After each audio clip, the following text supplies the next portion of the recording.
Palembang Express dan My Office Coworking Space Palembang mempersembahkan podcast ceritanya anak Palembang. Sekarang kita ngomongin ke depan. Ini kita ngomongin masa depan karena kalau kita ngomongin ke belakang terus nanti nggak kelar-kelar gitu ya. Iya, benar. Gitu ini kita ngomong ke depan. Adakah langkah-langkah strategis lain yang bakal dibuat oleh Gojek untuk kedepannya ini? Ini kan tadi katakan baru masa transisi ya, masih disiplin protokol kesehatan. Nah, untuk kedepannya lagi, untuk dari disiplin kan pasti kita harus beradaptasi ke arah new normal. Apakah ada program-program yang sudah disiapkan selain tadi voucher yang sudah diberikan di masa lalu istilahnya gitu ya? Ini kedepannya bakal buat apa nih Gojek dengan mungkin dengan lembaga-lembaga terkait ataupun mungkin Gojek sendiri yang lakuin gitu? Kita memang benar-benar berharap ya, dari sisi lain Gojek itu meminta kerjasama dengan pemerintah kota atau ya pemerintah selaku regulator. Kita berharap ada partnership yang benar-benar strategik. Jadi memang harus didiskusikan lebih matang. Untuk saat ini ada beberapa konsep kita bersiap untuk aktivasi Goret, masih bersiap. Jadi selama belum aktif, kita bersiap untuk mengaktifkan. Kita menyediakan separator untuk two wheel dan four wheel. Jadi di roda 2 ada separator untuk antara driver dan penumpang. Terus kemudian di roda 4 ada separator dari driver ke penumpang. Itu persiapan kita jika Goret aktif. Itu persiapan dalam tahap ketika nanti Goretnya sudah aktif. Terus kemudian yang lagi diwacanakan pemerintah itu adalah mendongkrak perekonomian. Di sini emang agak kompleks juga. Gimana sih langkah strategis buat mendongkrak perekonomian? Karena kita tidak bisa berjalan sendiri. My Office nggak bisa berjalan sendiri. Semuanya harus bersinergi satu sama lain. Jadi cara mendongkrak perekonomian kita bisa mulai dari sektor UMKM, usaha mikro kecil menengah, itu harus kita hidupkan. Bagaimana cara menghidupkannya? Kita harus membuat semangatnya itu untuk berjualan, membuat perekonomian. Jadi barang-barang berputar di situ, semangatnya harus kita tingkatkan untuk membuat usaha-usaha sendiri, mulai dari usaha yang minimal. Jadi dengan on board atau masuk ke GoFood, itu usaha sudah bisa dilakukan. Banyak cerita modal awal itu untuk membuat GoFood tidak banyak, hanya modal apa yang akan dijual, terus menu apa saja yang menarik. Itu memang harus dipikirkan dengan matang. Kita siap memberikan edukasi, pelatihan ke UMKM, ke rumah tangga, industri-industri rumah tangga, itu kita siap untuk menginfokan apa saja yang akan laku dijual, biar nanti industri rumah tangga bisa masuk ke UMKM, ke GoFood kita. Dimulai dari langkah awal yang kecil. Oke, artinya ini menarik juga ya. Saya juga pribadi saya pengen tahu sih. Tolak ukurnya ini katanya Goretnya berarti masih pasif ya sekarang ya Ken. Berarti nggak terlalu aktif ya. Jadi ada terasa banget ketika Goretnya itu apa namanya pasif, sehingga ada beberapa di jalanan itu kita jarang banget lihat. Biasanya si jaket hijau itu kemana-mana gitu ya. Bahkan kadang-kadang mereka cuma ngetem gitu. Ini pure karena memang daya beli masyarakat yang tidak meningkat karena dampaknya COVID sehingga goretnya turun, atau memang posisinya ini karena ada peraturan gitu ya yang tadi berkaitan dengan PSBB sehingga mereka nggak boleh boncengan dan lain sebagainya. Ini karena dua hal itu kah? Ataukah memang lebih memberatkan kepada ini karena peraturan kita Gojek sepakati dengan protokol yang ada seperti itu kan? Ya itu memang ada regulasinya, Bro. Jadi kita ini adalah aplikasi, tapi kita menggandeng mitra driver, sehingga ada regulasi dari Kementerian Perhubungan itu mengeluarkan peraturan Menteri Perhubungan itu nomor 41 dan surat edaran dari Direktur Jenderal Perhubungan Darat, surat edaran nomor 11. Jadi di peraturan regulasi tersebut dibagi menjadi 4 zona merah, orange, kuning, dan hijau. Ya, alhamdulillah kita sempat turun dari merah ke orange. Tapi itu bukan serta-merta kita bisa membuka layanan. Dan layanan Goret itu akan aktif di zona kuning. Jadi begitu zona Palembang sudah menjadi kuning, ya kita berharap segera mungkin bisa di zona kuning Itu sudah kuning, kita langsung dapat mengaktifkan GoRide. Oke. Ini kita bergeser sedikit. Ini saya pengen tahu selama kalian buat program dengan lembaga-lembaga dan kepemerintahan gitu. Apa sih pesannya mereka yang maksudnya apakah ada appreciate tersendiri terhadap Gojek? Karena saya lihat kalian bersinerginya luar biasa gitu. Dari hasil evaluasi kalian, dari hasil kalian bersinergi dan berkolaborasi, pernahkah dari pemerintah atau lembaga mengapresiasi tanda kutip apa tanggapan mereka terhadap program yang dibuat dan disupport oleh si Gojek sendiri, Ken? Apresiasi memang kita rasa buat jadi indikator itu perlu, tapi di sisi lain melihat situasi pandemi COVID tetap masih ada, dan kalau memang masih nyata wujudnya masih ada yang positif dan kita berharap segera turun, ya kita inginnya menurunkan dulu status kota Palembang. Jadi buat saat ini memang benar-benar kita mengesampingkan. Bukan berarti itu bukan indikator yang nggak penting ya, tapi murni kita kesampingkan, kita berdiskusi apa yang bisa diterapkan dan berdampak, itu masih dalam pembahasan terus. Apa saja ide yang muncul, apa saja mungkin Brojos bisa kasih ide, bisa jadi sehingga apresiasi tersebut terbayarkan langsung dalam bentuk kerjasama. Ya mungkin, wah makasih Gojek, ini oke kok. Itu saya udah menganggapnya sebagai bentuk apresiasi, walaupun hanya sekilas. Cuman saya tetap menekankan, ayo Pak, kira-kira kita bisa buat apa? Saya terpikir apa yang sudah diterapkan oleh Gojek di Makassar, apa yang sudah diterapkan oleh Gojek di Balikpapan untuk pengambilan tilang. Itu pengambilan tilang, sidang tilang bisa dengan aplikasi Gojek di Makassar. Oh, itu benar-benar luar biasa. Ini saya ingin mencoba menawarkan untuk menghindari social distancing, physical distancing. Saya ingin menawarkan apakah mungkin untuk diterapkan di Kota Palembang juga, apa yang sudah diimplementasikan di Kota Makassar dan Kota Balikpapan. Ini benar-benar menarik, dan kalau itu bisa, apresiasi dari pemerintah mengatakan itu bisa dilakukan, itu sudah lebih dari apresiasi menurut saya, tanpa dia harus mengucapkan. Jadi ya kita mengambilnya itu apa yang benar-benar bisa dilakukan oleh aplikasi karya anak bangsa untuk beradaptasi. Wah, luar biasa. Banyak hal yang mungkin bisa dilakukan. Menarik ya. Saya juga sampai, artinya bukan hanya kita ngomongin soal driver, bukan hanya kita ngomongin soal mitra UKM gitu ya. Kita berarti Gojek juga mengakomodir hal-hal yang kayak tadi, SIM nilang untuk social distancing dan lain sebagainya, itu pengantaran berkas KTP juga ya, di Balikpapan. Itu yang di luar pikiran masyarakat mungkinnya, karena kan selama ini Gojek ya pesan motor, Gojek Drive gitu ya. Ternyata banyak program di belakangnya yang masyarakat mungkin bisa tahu, banyak hal yang positif yang dibuat oleh Gojek sendiri gitu. Nah, ini pasti ada teman-teman mungkin yang nonton YouTube kita dan juga dengar Spotify kita, seandainya mereka punya tanda kutip ya ide masukan, ataupun misalnya Gojek bisa nggak sih buat A, buat B, buat C, buat D, kolaborasi dengan bukan hanya pemerintah, kolaborasi dengan komunitas kah mungkin untuk menanggulangi mempercepat masalah COVID-19 ini, itu bisa kemana, Ken? Bisa ke Ken-nya atau ada hotline khusus gitu untuk teman-teman bisa nyampein apresiasinya ataupun kritik dan sarannya kepada Gojek gitu, Ken? Untuk partnership bisa ke saya langsung. Partnership dengan pemerintahan itu bisa langsung didiskusikan, kita buat yang terbaik. Misalnya kita dengan Brojos, kita ada ini nih untuk meningkatkan sektor industri rumah tangga, kita bisa menggunakan yang udah ada dari Brojos sekitar 10 atau 20, itu angkanya kecil tapi bisa membuat perubahan yang signifikan ke depan. Itu bisa kita daftarkan di GoFood. Gimana sih cara daftar GoFood? Apa aja sih yang harus disiapin? Gimana strateginya? Apakah foto menu harus menarik? Menu apa aja yang laku? Itu penting untuk di masyarakat. Kita bisa mengumpulkan sebanyak-banyaknya, terus kita membuat promo khusus. UMKM binaan My Office. Mantap. UMKM binaan pemerintah kota Palembang.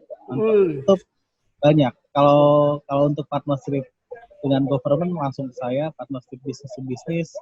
Oke, nanti ada timnya bisa juga disampaikan ke saya. Kita mudah-mudahan bisa akomodir dengan cepat. Jadi kita emang nggak menunggu kayak untuk pendaftaran GoFood memang ada alurnya sendiri, tapi untuk membuat strategisnya itu jika memungkinkan kita akan melaksanakan.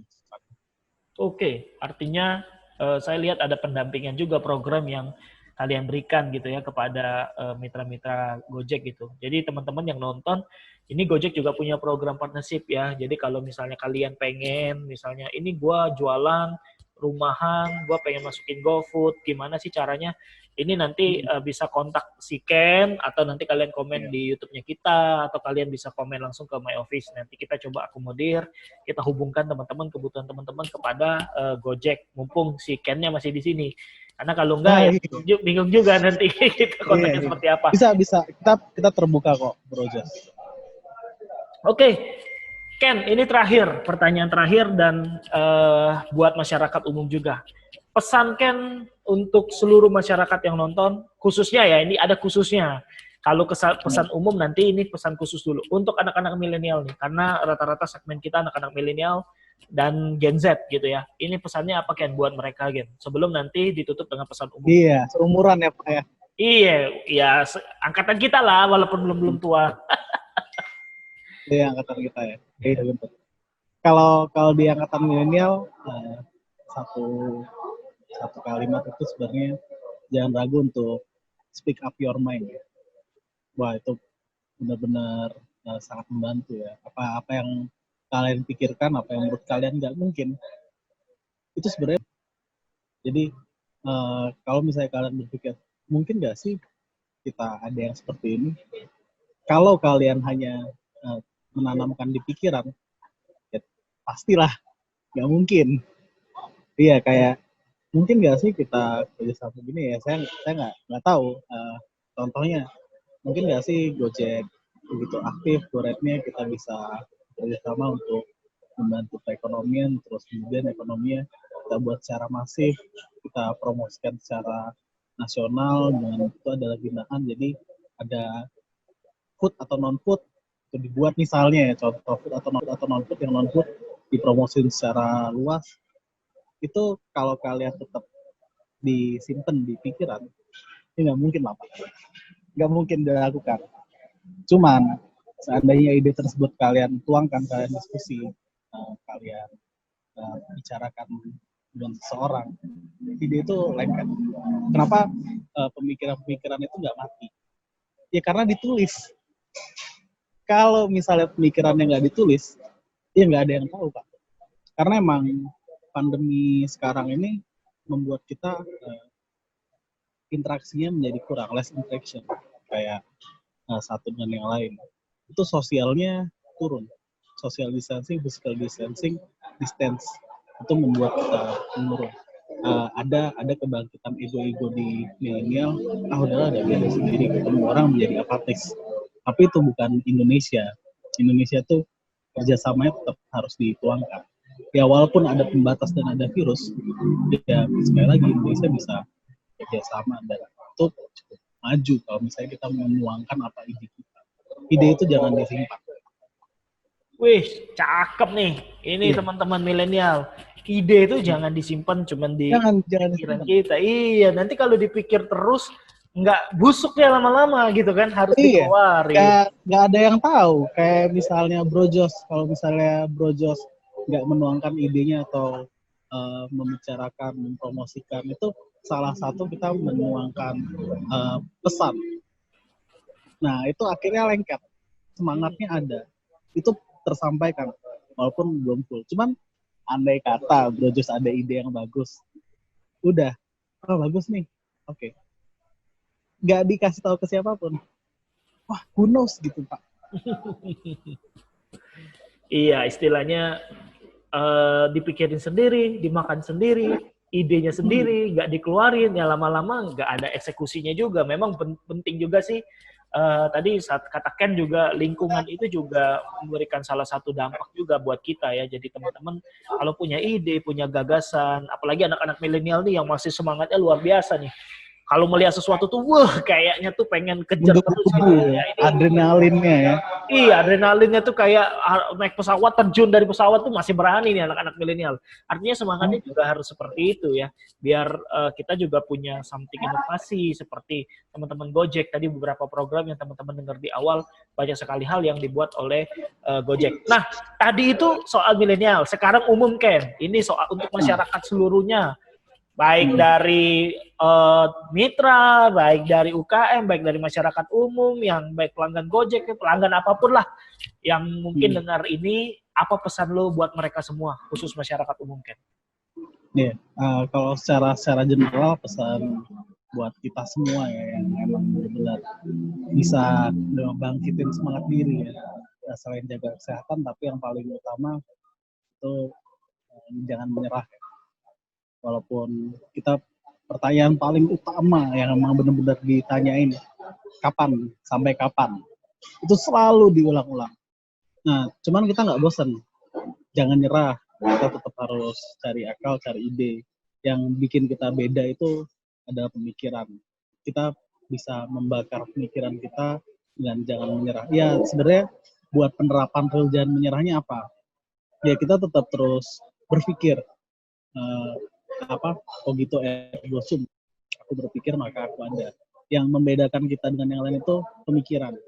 Walaupun belum ada bentuk realnya, apa sih jangan menyerah, nggak urgent ya. Cuman banyak penerapan jangan menyerah tuh berpikir harus ngapain. Nggak bisa spesifik.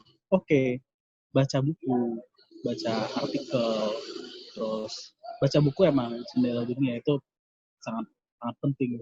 Itu membaca buku, membuka pikiran untuk semua kalangan. Kalau misalnya memang iya nih sehari-hari kayak gini di rumah nggak ada aktivitas, ya kita bisa membuat aktivitas, sibuk sendiri, bukan sibuk sendiri mengerjakan hal yang nggak penting, tapi berdiam, berpikir apa yang mau dicari, apa kesibukan yang bisa menghasilkan. Karena hobi yang spesial tuh hobi yang dibayar. Kita bisa bertanam, berkebun sendiri, bersepeda. Bersepeda itu misalnya kita sering berinteraksi di luar, ketemu jalanan, tetap sehat. Ya men sana in corpore sano. Di dalam jiwa yang sehat terdapat, dalam tubuh tubuh yang sehat terdapat jiwa yang segar. Berpikir itu penting buat semuanya. Walaupun realnya apa sih, emang mikir apa, ya emang nggak ada yang tahu. Ya itu di internal sendiri, kayak kita harus mempertanyakan kita ada itu bermanfaat untuk siapa, kita bisa mengerjakan apa. Memang berat di sini penerapannya jika emang seorang sudah terkena dampak COVID, terus dia bosen di rumah, nggak ada kegiatan, nggak ada aktivitas, dia harus ngapain? Ya itu tantangannya. Di situ challenge-nya dimulai. Ya susah, kan beda posisi. Sebenarnya posisi yang ada sekarang, kita sama-sama mulai dari nol. Kita benar-benar start dari awal. Tapi yang membedakan itu bukan berarti dicari alasan ya, kayak ya beda lah, langkahnya udah beda, excuse. Kita harus motivasi diri ya, karena ya sama, yang kuat itu bukan yang jatuh, tapi yang kuat itu yang udah jatuh dia bisa bangun lagi, Pak. Wis, yang kuat itu bukan yang jatuh, teman-teman, tapi yang jatuh dia bangkit lagi, dia kuat lagi untuk berinovasi lagi. Oke, Ken, thank you. Nggak terasa, udah kurang lebih 40 menit kita ngobrol. 40 gitu ya. Menit ya? Waduh. Iya. Nggak terasa kita ngobrol dari program Gojek, apa yang dikerjain Gojek, semua hal yang dilakuin oleh pemerintah, berkolaborasi dengan Gojek, dan lain sebagainya. Untuk teman-teman yang pengen tahu mungkin seputar tentang Gojek dan lain sebagainya, ataupun bagaimana partnership, di mana Ken? Bisa hubungi Ken di Instagram atau di mana? Di Instagram bisa, Instagramnya @KENNLAZS, Ken Lazwar, lebih disingkat Ken Laz S. Itu kita open discussion, kita bisa diskusi banyak hal, diskusi obrolan warung kopi, nanya santai, emang Gojek ngapain aja sih, itu kita diskusi. Karena yang emang jadi tantangan itu kebanyakan bertanya itu bagus, tapi tanpa mengetahui seluruh proses yang besar. Jadi kalau dari teori gunung es itu melihat di atas, tapi sebenarnya di dalamnya itu kompleks. Kalau misalnya ada pertanyaan teman-teman kritik ya, Gojek tuh gini, ya saya berdiskusi, challenge gua gitu kayak, udah apa solusinya? Kritik dibangun, kritik yang membangun itu dengan solusi yang diberikan. Oke, jadi teman-teman mantap sekali. Ini narasumber kita kali ini nggak main-main, dia memberikan banyak hal. Jadi teman-teman nanti bisa follow di Instagramnya, nanti di bawah ini nanti kita buat untuk Instagramnya Ken. Kalian bebas mau ngobrol apapun sama Ken, mau ngomongin partnership, mau ngomongin program, mau ngomongin kritik, mau ngomongin saran, tapi yang jelas dengan tata krama yang jelas ya, dan juga ada mekanisme-mekanismenya. Mungkin kalau kalian kritik ya juga ngobrol, harus ada kasih solusinya. Jadi bukan hanya, jangan biasakan kita tuh mengkritik tapi kita nggak tahu sendiri kritik itu diselesaikan apa gitu ya. Jadi istilahnya tuh cuma ngomong doang tapi nggak ada eksekusi. Jadi lebih baik kita mengkritik tapi kita juga berikan satu ya arahan atau inovasi gitu ya, solusi gitu. Nanti harusnya A, B, C, D, E, F, G yang dilakuin itu mungkin bisa memberikan hal-hal yang baru atau yang bermanfaat. Nah, jadi teman-teman mungkin bisa tanya-tanya nanti sama Ken, atau misalnya teman-teman malu, misalnya aku belum kenal sama Ken, teman-teman boleh Instagram DM dulu ke myoffice.lg atau Alpres Official. Yes, nanti kita coba arahkan ke Ken pertanyaan-pertanyaan maupun apapun yang berkaitan dengan kebutuhan teman-teman, berkaitan dengan partnership dan lain sebagainya. Oke Ken, terima kasih Ken waktunya, terima kasih banget udah siapin waktu kurang lebih 45 menit ini. Kita berterima kasih, sukses terus buat Gojek, sukses terus buat program-programnya. Yes, program-programnya kita tunggu, program-program gebrakan yang baru yang berikan effort positif bagi kita semua. Sekali lagi terima kasih buat Ken juga yang udah nyiapin waktu, dan juga ya ini Ken ini agak sibuk teman-teman, dia rapat terus dengan kita maling sedikit waktunya sebelum dia rapat lagi lanjut kita maling kita pancing ide sebenarnya. Iya. Nanti kalau teman-teman pengen benar-benar Kak kita buat lagi dong yang lebih sesi Zoom lebih besar, kita pengen lebih kompleks, kalian boleh komen, kalian boleh ide kita bisa buka pertanyaan kita. Iya, Q&A nanti bareng Ken, talk series lah bareng Ken, nanti kita coba bongkar ya, sebesar dari kita lihatnya kecil banget Gojek itu, tapi di dalamnya kompleks banget. Kompleks Pak. Karena emang setiap kali pertanyaan dari teman-teman itu nggak ada pertanyaan bodoh. Pertanyaan bodoh itu nggak ada. Pertanyaan bodoh itu ada kalau nggak pernah dipertanyakan, Pak. Yes, pertanyaan bodoh itu kalau didiem. Mana orang tahu kalau kalian nggak nanya kan gitu. Jadi ya ini ke penyakitnya juga sih kadang-kadang, aduh aku mau nanya tapi takut gitu ya. Harusnya karena begitu ada pertanyaan masuk ya, Bro Jos ya. Wah ini bagus nih pertanyaannya, kita jawab. Akhirnya muncul diskusi, kita tanya balik. Jadi saling challenge, saling tantang. Kalau misalnya kita coba A, oke itu masuk, kita coba B, oke kita kasih challenge, gimana kalau posisinya C. Nah di situ kan. Iya kayak kita ngobrol nih, ini kan kita ngobrol nggak terasa udah lama, padahal banyak hal yang ya kita dapat banyak hal yang bisa kita sharingkan gitu ya.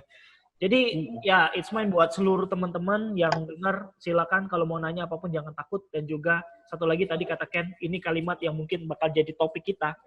Orang hebat itu jatuh terus nggak bangkit lagi tuh ya bukan orang hebat ya. Kalau orang hebat itu dia jatuh terus dia bangkit lagi. Pertanyaan yang bodoh itu adalah pertanyaan yang tidak dipertanyakan, yang tidak disampaikan. Iya, itu juga. Quotes yang kedua, pertanyaan yang bodoh itu pertanyaan yang disimpan, nggak disebutkan, nggak disampaikan ke banyak orang ya. Oke, teman-teman, terima kasih. Ken, thank you Ken. Waktunya. Thank you, Bro Jo. Kita ketemu lagi nanti kalau teman-teman banyak yang request, kita bikin talk series bareng teman-teman semua, biar teman-teman pengen tahu lebih dekat dengan Ken gitu ya.